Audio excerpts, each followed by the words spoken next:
갈라디아서 6장 11절. 갈라디아서 6장 11절로 18절 신약성경 309페이지입니다. 봉투에 갖다 끓이고 고개를 잡고 내가 아까 끓인 거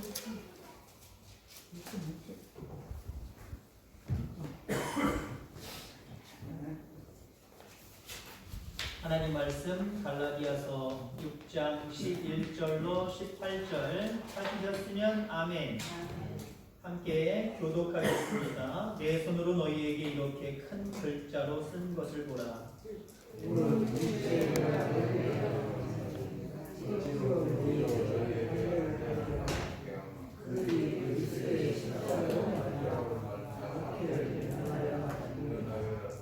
할례를 받은 그들이라도 스스로 율법은 지키지 아니하고 너희에게 할례를 받게 하려 하는 것은 그들이 너희의 육체로 자랑하려 함이라.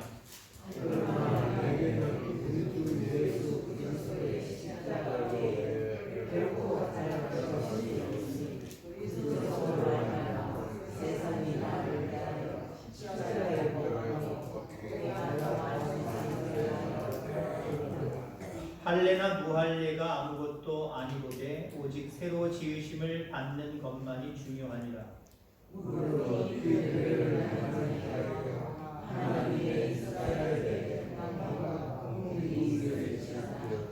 이후로는 누구든지 나를 괴롭게 하지 말라. 내가 내 몸에 예수의 흔적을 지니고 있노라.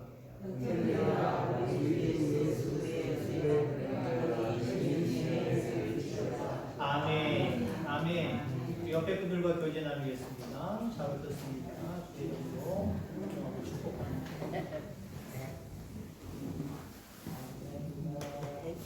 내 몸에 있는 흔적이라는 제목으로 함께 은혜를 나누고자 합니다.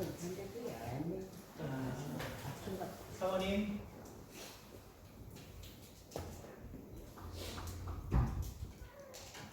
저게 뭔지 아십니까? 뭐로 보이세요? 화면이 뚜렷하지를 않아서 파워가 조금 나이트가 좀 오래된 것 같아요. 이제 G지요, G. 근데 여러분들이랑 똑같아요. 좀 뭔가 다르지 않아요? 뭔가 뭉툭하고 그러잖아요. 귓바퀴가 저대로 있고 들어갈 때 들어가고 막 그런 게 아니라 뭐 여기 안쪽에 근육이 생긴 것처럼 뭐 이상하게 생겼죠? 저거보다 더 이상하게 생긴 길을 보신 적 있으실 겁니다. 저거는 저런 길을 가진 사람은 대부분 어떤 선수인가요? 운동선수 중에. 그렇죠. 레슬링 선수. 레슬링이 뭔지 아십니까? 우리 뭐 이만기 나와서 하는 그 레슬링 말고 아시죠? 올림픽 때 막 뒤집었다가 엎었다가 막 하는 거 있잖아요. 한 바퀴 돌리면 뭐 2점이다, 3점이다, 1점이다 막 그런 거. 한 선수 보세요. 완전히 여기가 그냥 땅에 처박혔잖아요. 시합을 할 때도 저러고요. 훈련을 할 때도요. 완전히 뒤집어져서 앞으로 뒤집는 게 아니에요. 뒤로 뒤집어서 이 기까지 돌리고 난리가 아닙니다. 저런 고생을 해서 그렇게 훌륭한 선수가 되는 거고요. 메달을 따기도 하는 거고요. 그런 겁니다. 또 하나 그림 보여드릴게요. 저건 뭐지요? 발입니다. 발이 뭐 이쁩니까? 아니면 되기 싫습니까? 아니면 이상합니까? 이상하지요? 마치 우리 손 마디마디마다 굽어지고 이상하게 생기신 너무 고생하셔서 그런 거죠. 어르신들 그런 거 비슷한 거 보는 것 같지요? 저런 발을 가진 사람들은 대부분 어떤 사람일까요? 넘겨줘 보세요. 발레리나. 그럼 발레리나 우리나라에서는 뭐 우리 물론 알긴 압니다만은 그렇게 유명하진 않습니다만은 러시아라든가 이런 쪽에는 대단히 유럽 쪽에서는 유명하지요. 한마디로 우리가 발을 이거 발이라고 생각하세요? 이렇게 걷잖아요. 여기 일자로 세워지고 이거 90도로 꺾이고. 근데 발레리나들은요. 발레리나가 되기 위해서 훌륭한 발레리나가 되기 위해서 무대에 서서는 당연하지만 무대 바깥에서 연습할 때 그냥 일상적인 걸음을 걷고 집에서 걸음을 걸 때도 이렇게 돼요. 여러분들 시내 돌아다니다가 한 5cm, 7cm, 10cm, 15cm 굽이 있어서 뼈다 굳으시는 아가씨들 많이 보셨을 겁니다. 여러분들 어떠십니까? 욕은 안 하시겠지만 아유 저게 뭐요? 저렇게 어떻게 걸어다니나? 안 넘어지나? 아마 그러실 겁니다. 그것도 뭐 45도 왔다 갔다죠. 왔다 갔다. 근데 저 발레리나는요 90도예요. 한마디로 여기로 쓴단 말이에요. 여기로 발끝으로 쓴단 말이에요. 그래서 저 발레리나 한 작품을 끝내는 것이 뭐 보통 연극처럼 짧은 건 몇십 분이겠지만 보통 1시간, 2시간만 3시간이 가요.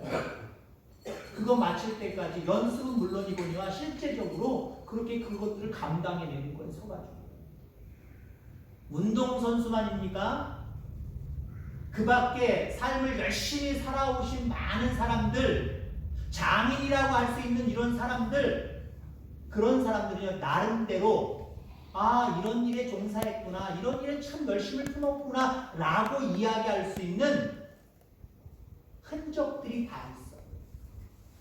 여러분들에게도 아마 크고 작은 흔적들이 많이 있을 겁니다. 앞서서 이야기한 그 엄청난 훌륭한 스포츠 선수나 엄청난 장인들이 가지고 있는 흔적도 있지만 내가 부주의해서 때로는 실수해서 다쳐서 꺼냈던 자국, 상처났던 자국 혹시 없습니까? 있을 거예요. 여러분 바깥에서 여러분을 뭐라고 부릅니까? 물론 모르는 사람들은 누구 엄마 모르겠지만 아니면 여러분이 이름을 이야기하겠지만 여러분들 성도라는 거 아시잖아요. 그죠? 예수 믿는다는 거 아시잖아요. 옆에 있는 여러분들 지체들을 뭐라고 부릅니까? 물론 직분이 있으니까 직분을 불러드리기도 하지만 한마디로 얘기하면 성도라고 부르고 있습니다. 우리가. 성도님, 성도님. 장로님, 장로님도 사실은 성도님, 성도님 그렇게 부르는 것과 똑같은 거예요. 우리 스스로 성도라고 부르고 있지. 어떤 경우에는요, 분리할 때 당신 목사잖아, 당신 장로잖아, 당신 집사잖아, 당신 성도잖아, 예수 믿는 사람이잖아. 근데 왜 그래? 그럴 때가 있어요. 물론 우리가 제대로 살지 못함으로 인하여서 욕먹을 때 이거 우리가 조심해야지요. 다른 사람들이 나를 예수 믿는 사람으로 아는데 내가 정말 이렇게 합법적이지 못하게나 잘못된 모습으로 보여서 그들이 지적하면 안 되겠다라고 하는 부분도 있어야 되지만 정말 억울할 때 있잖아요. 이건 당연히 내가 이렇게 말하고 행동할 수밖에 없는데 목사가, 장로가, 권사가, 집사가 그런 여러분들 속으로 기분 나쁘시죠. 그거랑 이게 무슨 상관이에요? 그럴 때가 종종 있을 겁니다. 그러나 어찌됐든 우리가 성도라고 한다면 하나님의 백성이라고 한다면 성도에 합당한 흔적들이 있으셔야 됩니다. 그 흔적들이 있으십니까? 누가 봐도 여러분 보세요. 우리가 악수를 해보면 남자들은 악수를 해보면 알아요. 어떤 일을 하시는 분인지 완벽하게는 알 수 없지만 대략 알아요. 시멘트 만지고 막노동 하시는 분들, 농사 지시는 분들 여러분 그 손마디 딱 만져봐요. 거칠거칠하고 추락합니다. 그렇게 생기신 분들만 농사 짓고 그렇게 생기신 분들만 막노동 하는 건가요? 아니요. 하다 보니까 그게 굳어져 가는 거예요. 피부도 거칠거칠해요. 사무실에서 사무만 모시는 분들 그들도 나름대로 열심히 하는 거지만 손만 가지고 악수하면서 느끼는 것은요 남자인데도 불구하고 여자 손같이 부드러우신 분이 있어요. 다는 아니지만 부드러워요. 거칠거칠하신 분들을 바라보면 야 이건 뭐 하시는 분들인가? 뭐 농사 짓는 분들인가? 아니면 노동으로 고생하시는 분인가 보다. 육체적인 노동을 가지고 일하시는 분인가 보다. 이렇게 우리가 생각을 합니다. 성도라고 한다면 예수 믿는 사람이다. 저 사람은 뭘 봐도 예수 믿는 사람이다. 저런 모습을 보니까 예수 믿는 사람이야. 이런 모습을 보니까 예수 믿는 사람이야. 라고 할 수 있는 흔적들 이게 분명히 있기를 주의 이름으로 축원합니다. 예수 믿느라고 하면서 성도라고 하면서도 성도의 흔적, 예수 믿는 자로서의 흔적이 없으면 우리는 스스로 성도라고 착각하고 살아가는 거예요. 착각을 가지고 살아가는 성도에는 세상에 참 많이 있다는 거예요. 그러면 내가 성도라고 착각하는 경우들이 몇 가지가 있어요. 몇 가지만 살펴보려고 합니다. 직분이 있을 수 있어요. 교회 안에서의 직분. 물론 직분 사모하시기 바랍니다. 하나님이 주신 거기 때문에 사모해야 돼. 근데 여러분들 직분이 있어야 성도고 직분이 없이 이제 막 예수 믿기 시작하는 성도님들도 있지만 그냥 성도라고 하는 전체적인 호칭은 있지만 집사다, 권사다, 장로다 이게 직분이 없단 말이에요. 그러면 이제 막 믿기 시작해서 아무 직분이 없는 일반 성도는 성도 아니에요? 직분을 가지고 있어야만 성도입니까? 절대 그렇지 않다라고 합니다. 어떤 분들은 직분을 가져야 성도라고 이야기합니다. 그리고 어떤 사람들은요, 예수 안 믿는 사람이지만 믿는 사람들도 종종 있고요. 예수 안 믿는 사람들 대부분 누가 주변에서 집사가 되고 권사가 되고 장로가 되면 집사 땄어? 권사 땄어? 장로 땄어? 됐어? 뭐 이런 식으로 표현을 해요. 그럼 뭔가 우쭐한 부분들이 있을 겁니다. 답게 하나님 앞에 영광을 돌려야 돼요. 집사답게 하나님 앞에 영광을 돌려야 되고 권사답게 하나님 앞에 영광을 돌려야 되고 목사는 목사님, 장로는 장로답게 하나님 앞에 영광을 드려야 됩니다. 이것이 있어야 되는 거죠. 내가 직분을 가지고 있으니까 하고 자랑으로 여기고 어떤 업적으로 여기는 모습 이거 내가 성도라고 착각하고 살아가는 거예요. 나중에 하나님 앞에 큰 징계를 받을 수 있어요. 늘 겸손하게 그 직분에 맞게 성도의 직분에 맞게 늘 일할 수 있는 열심을 품을 수 있는 저와 여러분들 다 되기를 주의 이름으로 축원합니다. 그 다음에 우리가 성도라고 하는 것을 내가 성도다라고 하는 것을 착각하는 경우도 있어요. 때로는 내가 성도 맞나 아닌 것 같아 라고 착각하는 경우들. 복 받았다 복 받지 못했다 이 개념이에요. 복 받아야 성도고 복 받지 못하면 성도 아닙니까? 부자면 성도고 가난하면 성도 아닙니까? 권력이 있으면 성도고 권력이 없으면 성도 아닙니까? 서울대를 가야 성도고 서울대 떨어져서 지방대 가면 여러분들 성도 아닙니까? 그럼 여기서 말하는 복은 뭘까요? 이걸 착각하고 있단 말이에요. 세상 사람들처럼 잘 되는 것 이걸 다 육체적으로 내 개인적인 관점으로 바라볼 때 이렇게 돼야 돼 라고 하는 그 부분을 우리는 보통 복받았다라고 이야기합니다. 그럼 여러분 성도 중에는요 그런 맥락으로 따지면 신앙생활 하다 보면 복받을 때도 있고 복받지 못할 때도 있어요. 물질이 따라올 때도 있고 물질이 따라오지 못해서 궁핍할 때가 있어요. 어떤 경우 치고 나가서 뭔가 합격을 하고 뭔가 잘 될 때도 있지만 안 될 때도 있어요. 여러분들 주변 사람들 만나면 어떤 간증이 나옵니까? 어떤 이야기가 나옵니까? 예수의 흔적을 가진 사람들은요 예수님 이야기가 나와요. 예수님 때문에 고난받은 오늘 오후 시간에 고난이 곧 은혜다라고 하는 말씀을 전할 겁니다만은 고난받은 것에 대해 예수님 때문에 복음 때문에 하나님의 나라의 때문에 고난받은 것을 이야기할 수 있어요. 근데 우리는 보통 뭘 얘기합니까? 세상 사람들이 얘기하는 복이라는 것을 내 입으로 얘기하고 있잖아요. 내 아들이 내 딸이 우리 집 재산이 뭐가 흔히 세상 사람들이 자랑하는 그걸 복받았다 생각을 하고 이야기하잖아요. 그러니까 간증 집회를 가만히 보면요 대부분 어떤 사람들이 간증을 해요. 아팠다가 나은 사람들이 간증을 해요. 건강했다가 아픈 사람 간증 안 해요. 절대로요. 가난했다가 부자 된 사람 간증해요. 부자였는데 가난하게 된 사람 간증 안 해요. 못해요. 못할 뿐만 아니라 때는 목사님들도 안 시켜요. 그게 무슨 간증거리냐. 아예 창피하다 하지 말라고 얘기해요. 근데 우리는 예수님 때문에 아파했던 것, 고난당했던 것 이걸 여러분들 간증할 수 있게 되기를 주의 이름으로 축원합니다. 사람들 만나면은요 부끄럽게 여기지 말고 예수님 때문에 힘들고 어려운 거 얘기하세요. 그러나 이게 나한테 복이다 라고 말씀할 수 있기를 바랍니다. 세상 사람들처럼 똑같은 거 자랑하지 말고 복 받았다고 세상 사람들이 이야기하는 그건 얘기하지 말고요. 오늘 바울은 십자가만 자랑한다 했잖아요. 초대교회 성도들 열악한 환경 속에서 때로는 기독교 박해 속에서 몰래 카타콤 동굴 같은 곳에서 바락에서 예배를 드렸던 그 성도들.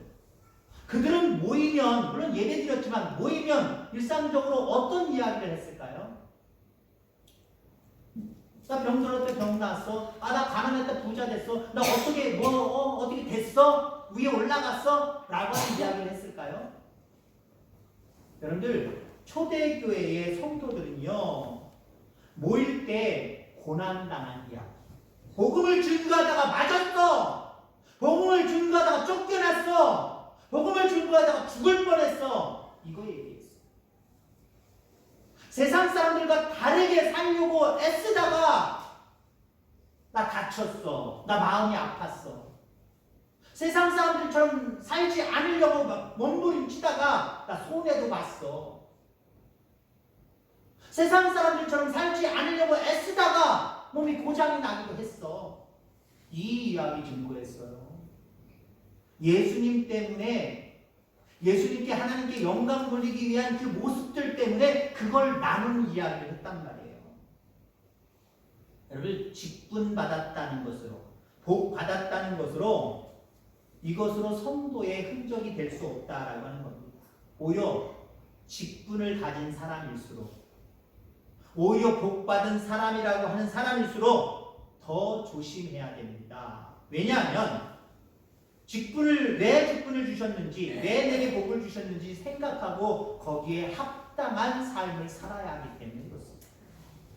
그래야 그 사람을 흔적이 있는, 예수님의 흔적이 그 몸에 있는 사람이다 라고 표현할 수 있다라고 하는 겁니다. 오늘 12절 말씀해 보니까 육체의 모양을 내려는 자들이라고 얘기하고 있죠. 육체의 어떤 모양을 내려고 할까요? 그러면서 할례를 말씀합니다.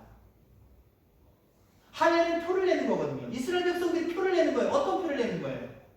우리 하나님이 선택하신 하나님의 백성이다. 그 표를 남자아이들에게 할례를 통해서, 오늘날 얘기는 포경수술이죠. 포경수술을 통해서 너는 하나님의 아들이야, 하나님의 자녀야, 이걸 표시했단 말이에요.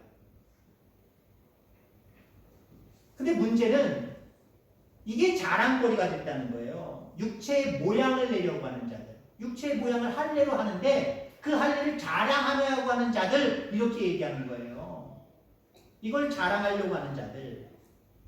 여러분, 이건 자랑거리가 될 수 없다는 거예요.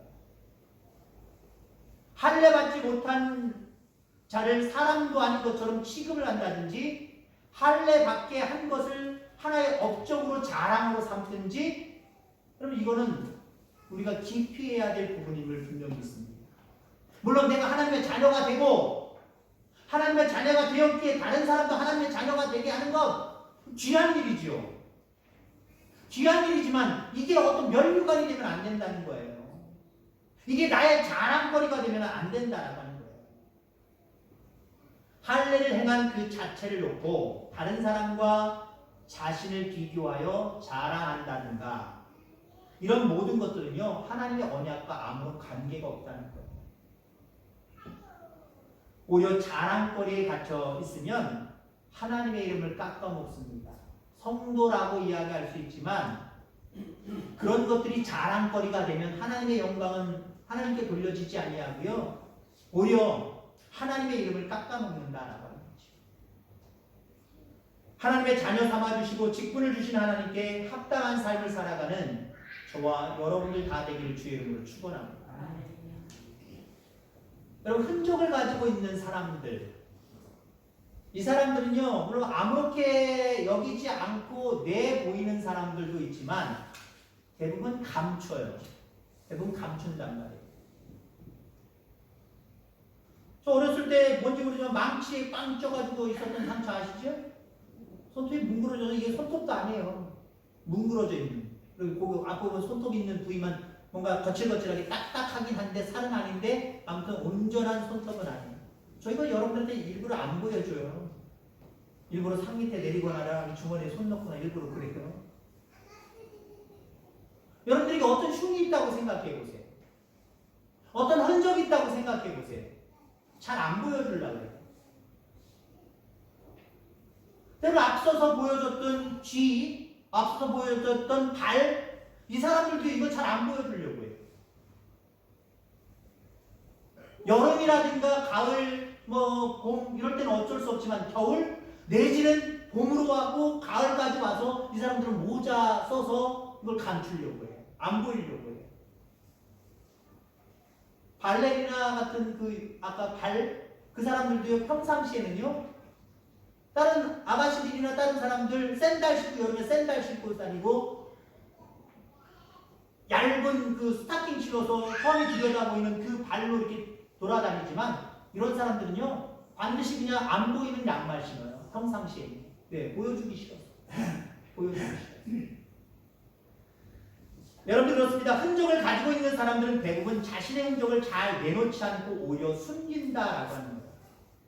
그래서 다른 사람들도 그 흔적이 있는지 없는지 몰라요. 내게 주신 직분, 내게 주신 모든 환경을 통해서 하나님의 자녀가 되었고 하나님의 거룩한 성도가 되었습니다. 여러분들 속에 분명히 하나님의 자녀로서의 흔적이 있을 겁니다. 구원받은 흔적이 있을 겁니다. 근데 다른 사람들이 모를 때가 많다니까요. 정말 모를 때 많아요. 이 주변에나 돌아다녀야 목사님 하고 아는 차는 사람 있죠. 시내 나가면 제가 무슨 목사인지 아니면 아저씨인지 뭔지 몰라요. 전혀 몰라요. 여러분도 아마 그런 경우들을 많이 바라보게 될 겁니다. 오늘 본문의 흔적은요, 스티그마라고 하는 단어입니다. 21년도 9월 달에 같은 본문을 가지고 제가 다른 설교를 했더라고요. 근데 그때는 예수라고 하는 브랜드, 예수라고 하는 흔적, 예수님께 초점을 맞췄다고 한다면 오늘은 우리 모든 성도들, 우리에게 초점이 맞춰져 있는 겁니다. 아무튼 이 흔적은 스티그마. 이게 무슨 뜻이냐 하면은 표식, 마크다라고 하는 거예요. 브랜드다라고 하는 거예요. 여러분 우리는 21년도 9월달 거를 가져오면요, 대단한 브랜드를 쓰고 있는 사람들입니다. 명품을 쓰고 있단 말이에요, 여러분들. 왜, 남자들도 그렇지만 아가씨들이 왜 그 수백만 원짜리 핸드백 메고 다니려고 그래요? 그 일부러 큰 길게 가지고 내 옆구리에 안 가리고 저기 여기 보이게 하잖아요. 앞으로 일부러 옮겨갖고 앞에다 딱 놓고 다니잖아요. 왜 그럴까요? 그럼 수백만 원짜리 핸드백 처음 들으시죠? 무슨 핸드백이 수백만 원짜리야? 아니요, 수백만 원, 수천만 원짜리 있다니까. 저도 보지는 못했지만 얘기는 듣고 알고 있어요. 왜 그런 걸 들을까요? 명품이기 때문에 그래요. 누가 봐도 저 제품 뭔데? 우와, 저 사람 저거 갖고 다니네? 사람을 다시 보나요? 그 사람의 인격이 확 올라가나요? 그 사람의 실력이 확 올라가나요? 근데 그 사람들은 그런 착각을 일으키는 거예요. 그걸 자꾸 보여주려고 해요. 여러분들 예수님이라고 하는 명품을 가지고 다니시고 계십니다. 그 흔적들을 가지고 계시단 말이에요. 하나님의 자녀라고 가는 권세가 여러분들에게 있어요. 진흙 들지 마세요. 아니 그 별것도 아닌데요. 몇백만 원짜리 몇천만 원짜리 그거 딱 끼거나 아니면 입거나 뭐 끼거나 하고요. 이 사람들 어떻게 다니는지 아세요? 자신만만하게 다녀요. 근데 여러분 생각해보세요.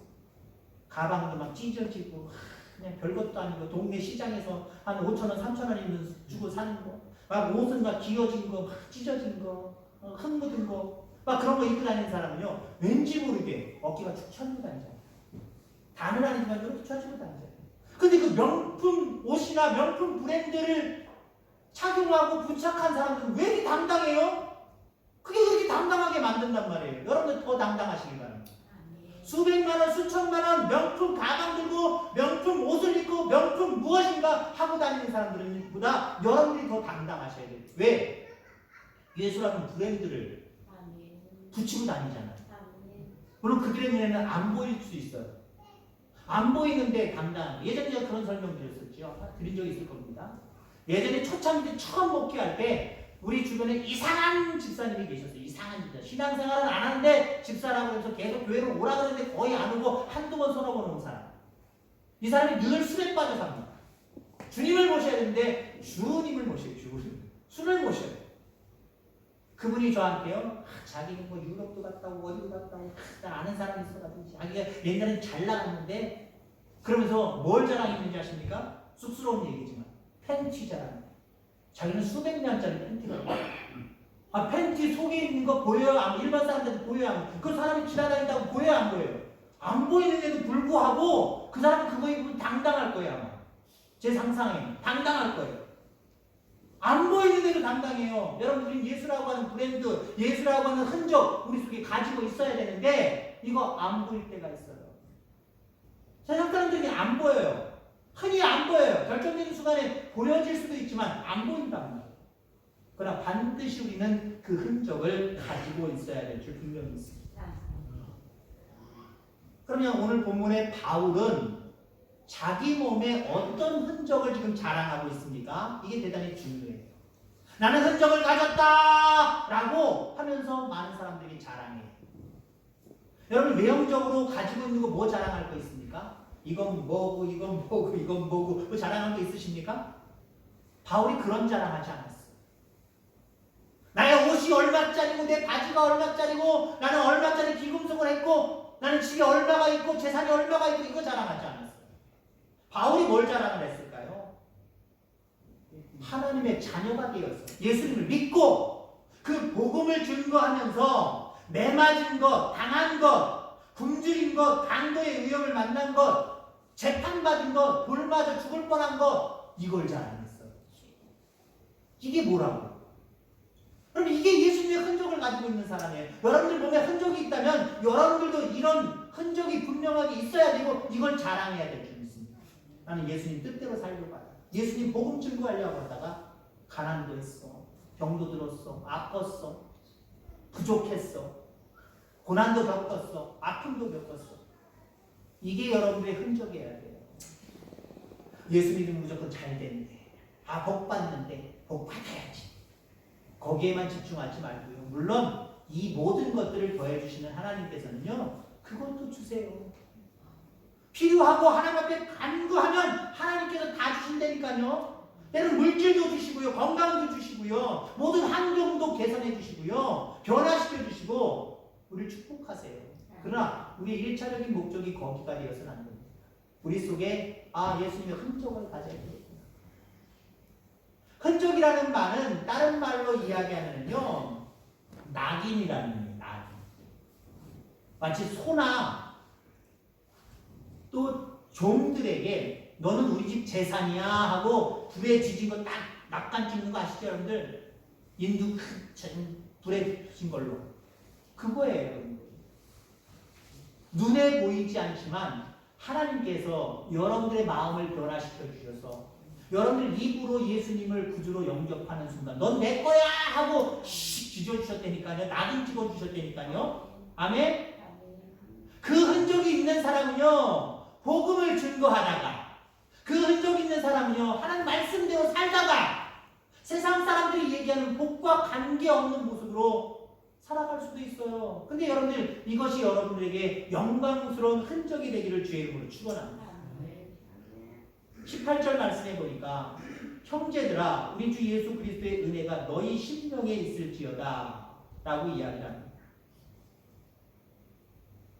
흔적의 근원은 마음 속에 있어야 된다. 왜 우리의 흔적이 안 보입니까? 우리의 마음 속에 있는 거예요. 근데 우리는 보여야 돼요. 여러분 볼 수 있어야 돼요. 마음에 예수님의 은혜가 살아있는 자가 그리스도의 흔적을 가진 자입니다. 나 예수님 때문에 이렇게 구원받았지. 나 예수님 때문에 하나님의 자녀가 되었고 천국 백성이 되었지. 이 은혜 어떻게 할까? 이것에 감격하고 감사하다가 나도 주님 십자가 지고 주님처럼 복음을 위해서 살겠습니다. 이렇게 살아가는 모습이 흔적 있는 성도의 모습입니다.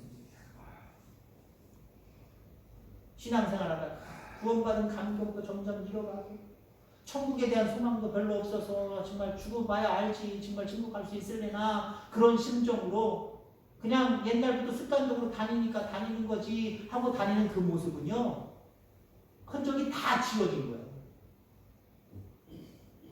저도 요즘 고민입니다. 이거 할까 말까. 이거 할까 말까. 하신 분들이 얘기를 들어보니까 이게 어느 정도 세월이 지나면 흔적이 지워진대요. 이거 했던 게 지워진답니다. 눈썹 문신 말하는 거. 또 중간중간에 또 다시 한번 해줘야 됩니다. 예수님이라고 하는 흔적도요, 우리의 심령에 새긴 예수님이라고 하는 흔적도요, 그 인두자국도요, 시간이 지나면 사람마다 다 다르지만 어떤 사람은 빨리 지워지는 사람이 있고요. 어떤 사람은 서서히 아주 늦게 지워지는 사람들이 있어요. 아무튼 지워진단 말이에요. 안 지워지는 것 아니에요. 한번 내가 직분받고 한번 내가 하나님의 자녀가 되어서 살아가는 그 모습이 끝까지 갈 거라고 생각하지 마세요. 왜요? 마귀가 자꾸 유혹해와요. 그걸 싫어하니까. 누구든지 하나님의 자녀가 되는 것이 제일 싫어하는 게 마귀거든요. 자꾸 현혹하고 미혹해 온단 말이에요. 우리의 예수님의 자녀라고 하는 흔적들, 이걸 자꾸 지워버린단 말이에요. 물론 빨리 안 지워지는 것도 중요하고요.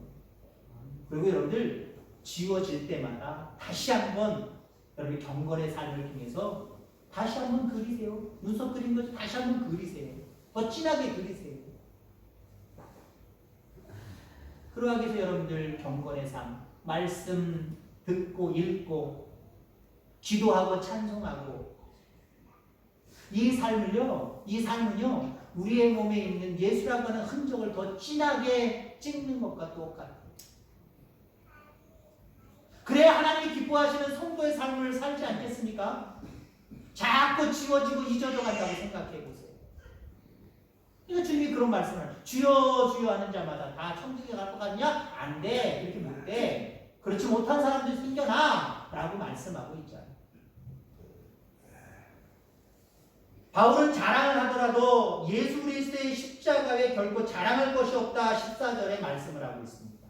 그러면서 15절 말씀에는 할례나 무할례가 아무것도 아니로되 오직 새로 지으심을 받는 것만이 중요하다라고 말씀을 하고 있습니다. 새로 지으심을 받는 것. 그 십자가로 말미암아 제사함 받아서 하나님의 자녀가 되는 할례, 하나님의 자녀가 되는 표식, 그 표식으로서의 할례가 중요한 것이 아니라 늘 새롭게 태어나는 것, 거듭나는 것, 이게 더 중요하다라고 말씀을 하시는 거예요. 그렇습니다. 예수님의 흔적, 내 몸에 흔적이 있는 사람들은요, 예수의 흔적이 있는 사람들은요, 날마다 변화돼요. 날마다 새롭게 되어야 돼요. 그 흔적은 이상해요.